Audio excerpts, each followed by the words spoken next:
Unfortunately, England doesn't fall, but everybody thinks it's going to. In fact, Hitler thinks it's going to. And as he's bombarding this and it looks like England's going to fall, there's no honor among thieves. What does Hitler do? Invades Russia. And this, you have to understand, is proof, even further proof, that Russia genuinely thought of Hitler as an ally. Russia had no defenses because they thought they were friends. Hitler and Stalin, even though they made fun of each other in rhetoric, he had no defenses with Hitler. Hitler came in, and he came within 10 miles of taking Moscow. Just poured through. But as is the case always with Russia, their terrain, their weather, it's always against them. If Germany goes within 10 miles of Moscow, what do they have to do? They've got to get more supplies, they've got to get more fuel, they've got to get more weapons, they've got to get everything. And so they stop 10 miles outside of Moscow. And as soon as they stop, it's like a chess game. You make your move, what does that give the other guy? His move. And Soviet Union was able to start up. To tell the story quickly, the Soviet Union ends up losing 20 million people. 20 million people in the Eastern Front. By far, the one with the highest number of deaths. 20 million. There are 20,000 towns in Russia that are flat disappeared.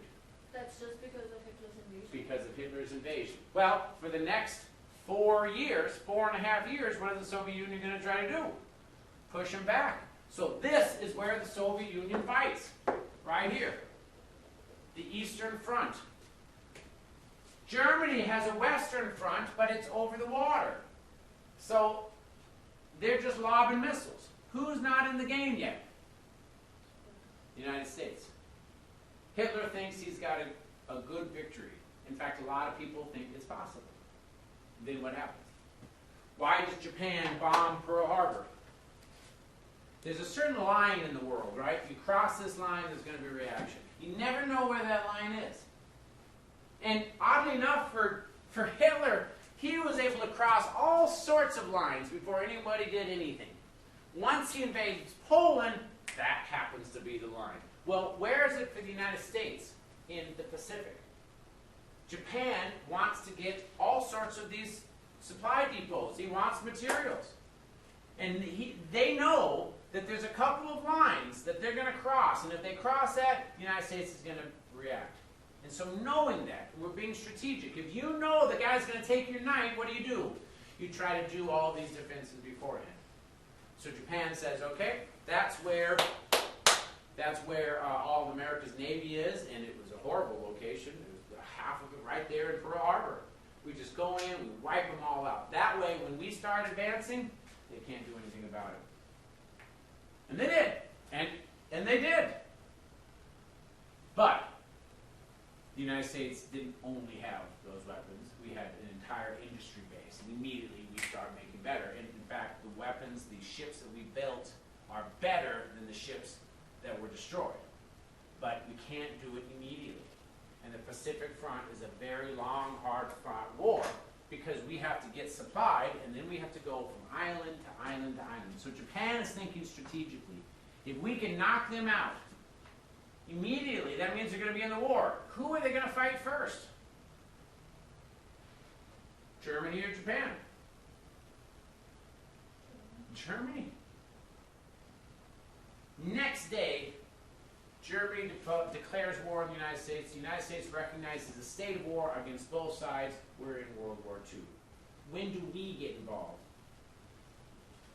Got about 3 minutes. Let me give you a basic storyline.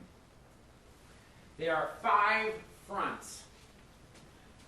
The Pacific versus Japan, this area, front number 1. North Atlantic in the water versus Germany, up here. Then there's the North Africa versus Germany, right here. Remember, Italy had already taken North Africa, and Germany was sweeping down. And then we have European air versus German air. And then we have European land versus Germany. This is a global war, 5 different spots.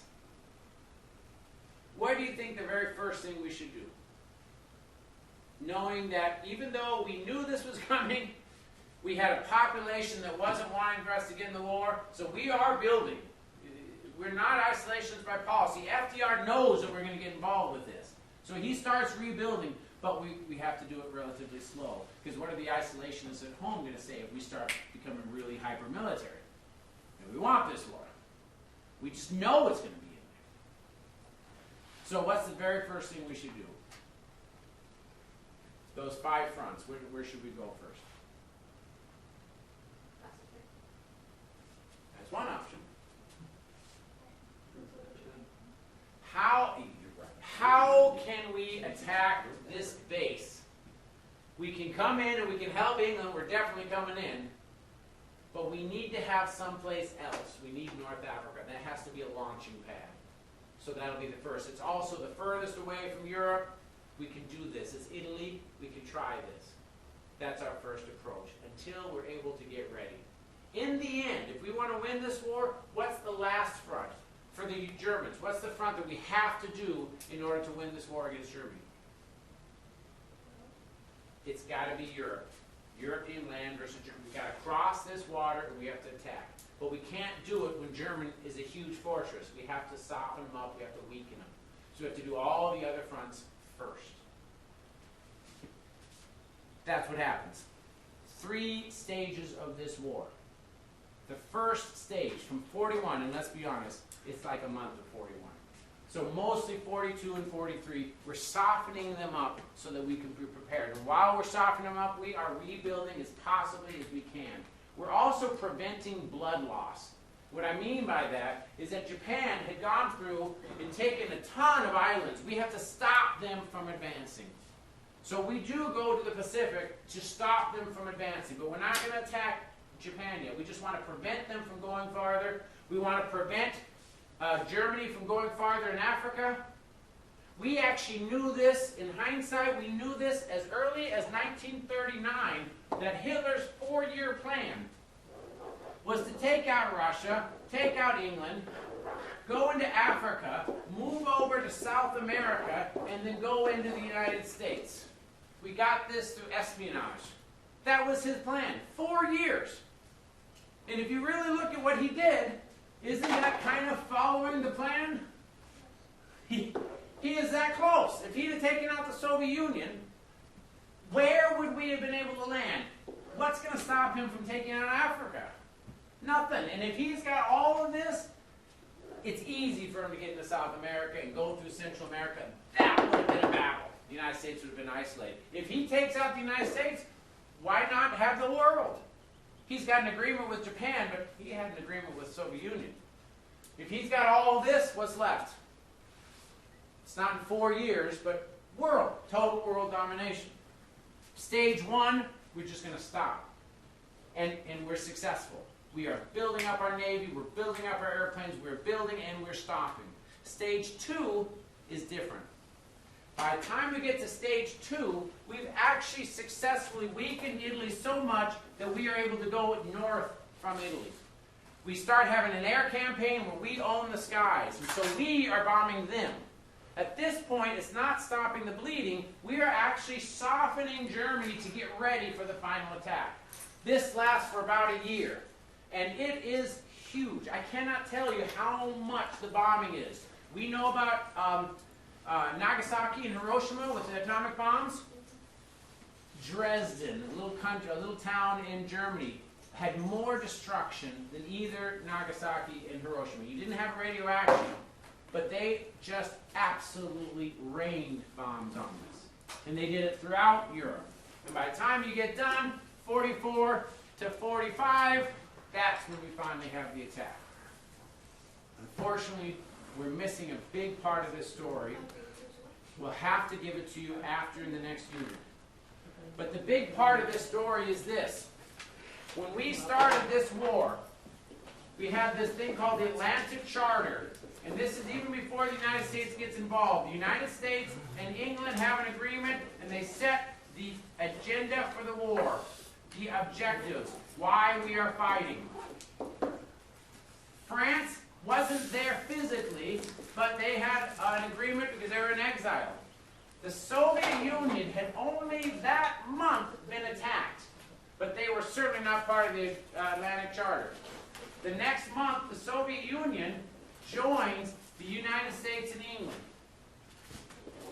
Does the Soviet Union have the same objectives as the United States and England and France? Prior to June of 1940, which side was the Soviet Union on? On Germany, and Austria, and Japan. They were rule of might. The only reason why they joined the Americans and the English is that the Americans say, if you fight, we'll give you lend-lease, we'll give you these supplies. But they don't agree with the Americans or the English. What's going to happen when the war is over? In the future of the world, will it follow the rule by law, which is the side that won, or will it follow the rule by might? And do you think there may be some conflict among the victors? And do you think there may be some reason why we had a Cold War that lasted for almost 50 years? Yes. Yes. We'll talk about that in the next unit.